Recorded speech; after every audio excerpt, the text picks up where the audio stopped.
Assalamualaikum warahmatullahi wabarakatuh. Perkenalkan, nama saya Nabila. Saya dari kelas 3C Akuntansi Padi, Fakultas Ekonomi dan Bisnis, Universitas Muhammadiyah Sumatera Utara.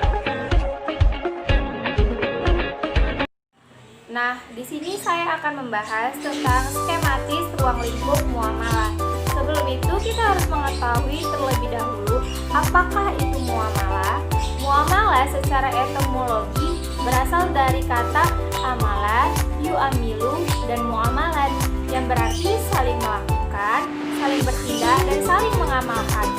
Dan secara terminologi memiliki arti suatu kegiatan tukar-menukar barang yang bermanfaat dengan menggunakan cara yang sesuai dengan syariat Islam, dan juga merupakan suatu aturan yang berhubungan dengan manusia dengan usaha mereka untuk mendapatkan kebutuhan jasmani sesuai dengan ajaran Islam.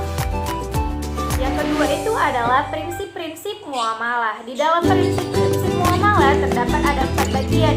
Yang pertama adalah hukum asal muamalah pada dasarnya mubah. Mubah berarti itu boleh ya, kecuali ada dalil yang mengharamkannya.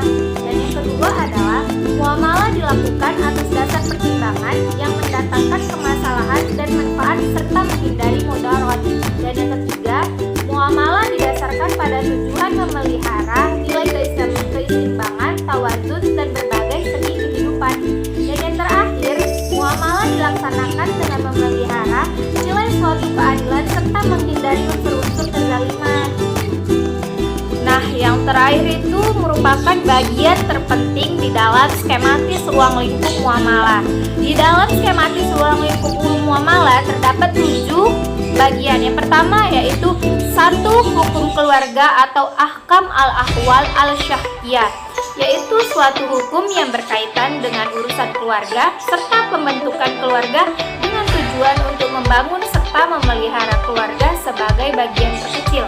Yang kedua adalah hukum perdata atau al-ahkam al-maliyah, yaitu suatu hukum yang mengatur tentang hubungan individu dalam bermuamalah dan bentuk hubungannya.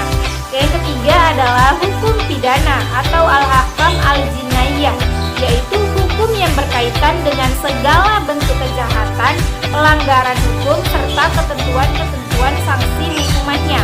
Dan yang keempat adalah hukum acara atau al-ahkam al-murafaat, yaitu hukum yang berkaitan dengan sumpah, persaksian, tata cara mempertahankan hak dan memberi putusan siapapun yang bersalah sesuai dengan hukum yang berlaku tanpa memandang bulu. 6 adalah